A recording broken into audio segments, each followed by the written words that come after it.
Yeah, he's very, very tough. And then with his relationship with Scarpy, the big aspect of that is, we talked about briefly in the first episode. We talked about how there seems to be like a difference between Kote versus Kvothe. Okay, and we're gonna get more into that in the next chapter. But the fact that Scarpy seems to be friendly with Chronicler, we know like Chronicler doesn't see him like as a mentor. He sees him like as kind of an acquaintance and as an equal, as a work partner type of person. But we know like there's a very big distinction between Kote versus Kvothe. It's obviously, it plays out huge in the books. I don't know, like for someone who's reading it the first time, you might not fully notice it, but there is a dramatic difference between Kote versus Kvothe as a person, and it's very similar to Kvothe's time in Tarbean when he's that little kid who's wandering the streets. He's a bum. He's not using his sympathy. He's not using his wits. He's just struggling. He's not the same person. And when he's in Tarbean, it is Scarpy that pulls him out of that.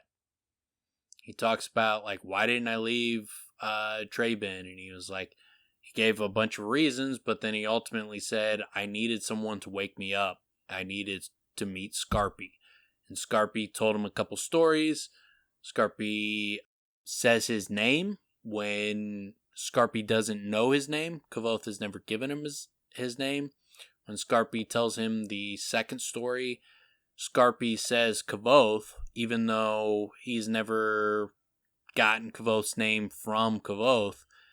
And from that moment, the time that Scarpy tells both his stories and Scarpy says his name, Kvothe that next day has like the light switches gone on, and then he just runs roughshod over that town, gets money, gets clothes, gets necessities, and then he's headed to Imre and headed to the university the next day.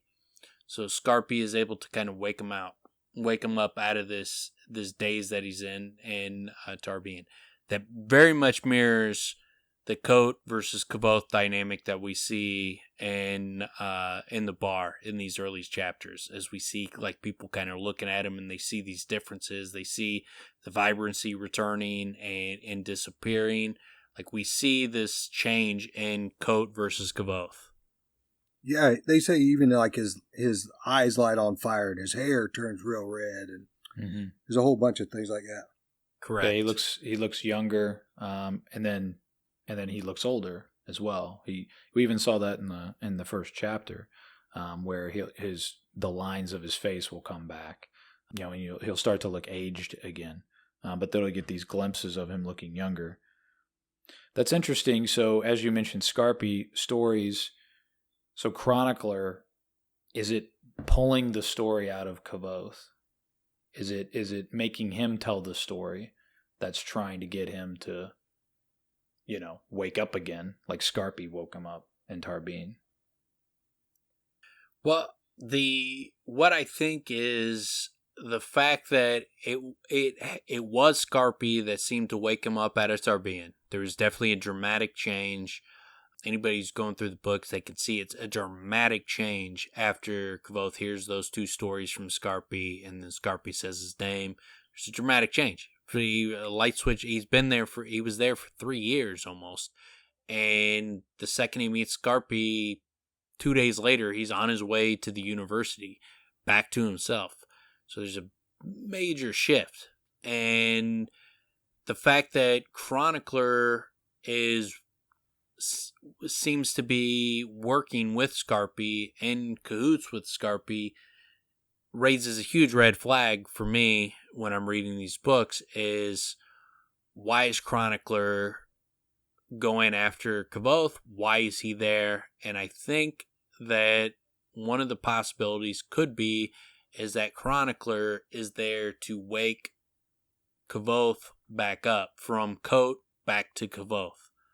I think that's one of the major things that Chronicler could represent in this story, is he could be filling the Scarpy role when Kvothe was a little kid and Tarbean.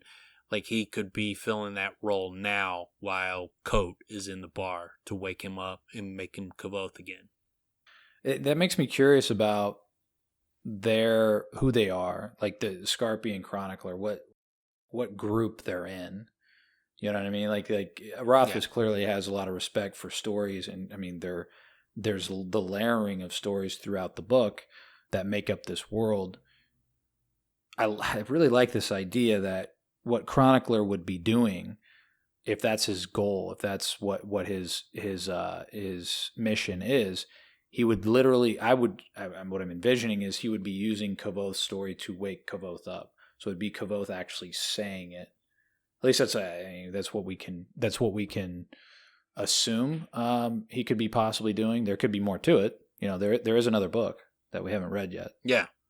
Right? Yeah, it's tough to know for certain. Like, you know, as my instincts tell me that Scarpy could be part of the Amir. I think he could be a member of the Amir because he just goes into this town in Tarbean and he's telling these stories to these kids that just happens to be the stories that wake Kvothe up, and he knows Kvothe's name, and I think he was there for a purpose. And from his interactions with the priests in town, makes me feel like that he's part of the Amir. He's telling the true story of life anyway, the most important story of the whole the whole books.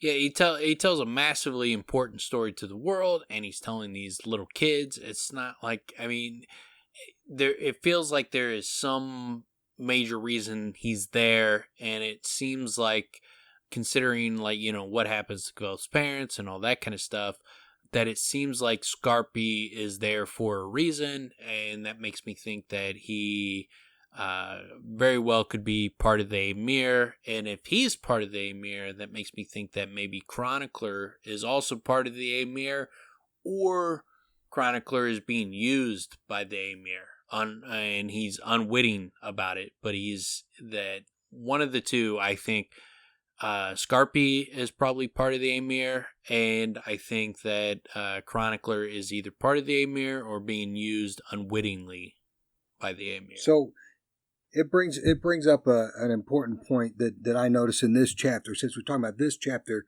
when I first read it, I was almost put off by how quick and easy Chronicler found Kvothe in the middle of the woods, in the middle of some burned out house, happened upon his fire. And it seemed like, as I kept reading, that the coincidences, you know, between him and Denna and this and that, all kept building up. So at this point, when I was reading, I know it kind of, I feel that there's a lot more reason to the coincidences, but at this point, I was just like, how does Chronicler just happen upon him? Well, we know, because at the end of book one, it's at the end of book one, Bast and Chronicler have a conversation with each other, and Bast is like, you know, how did you hear about Kvothe being here? And he's like, actually, you know, somebody said they got you drunk. Some farmer said they got you drunk and that you spilled the beans. And Bast looks at him and is like, you think some fucking farmer could get me drunk? And he's like, no, I was sending out feelers. I was trying to get someone to come looking. I've been sending out messages. He was like, you're just the first message. Just the first. I've been sending out messages in bottles. You're just the first one that came looking. You're the first one that's got the message. So it wasn't a coincidence. It was Bast deliberately trying to make this happen, and it just happens that Chronicler and Scarpy are the first ones to get this message in a bottle, and then they come looking for Kvothe. He's not randomly traveling this way. He is specifically looking to see if Kvothe is alive, because he heard a rumor that he is, and he heard that rumor from Bast. We don't know. We don't have like the Bast conclusion with Chronicler, so we know what brought Chronicler there. But yeah, I mean, the impact of Scarpy's story is it's way too important to the change of Kvothe's life to just put that on happenstance. It doesn't work that way, man. Like, there's a reason. Something drew him there for Kvothe. That's the way I look at it as well. And we don't really know exactly what that is. It could be some power of the Amir, something that if they're both of the Amir, then maybe there's something we're not privy to yet. But yeah, it does seem like there's something going on there with that Scarpy story.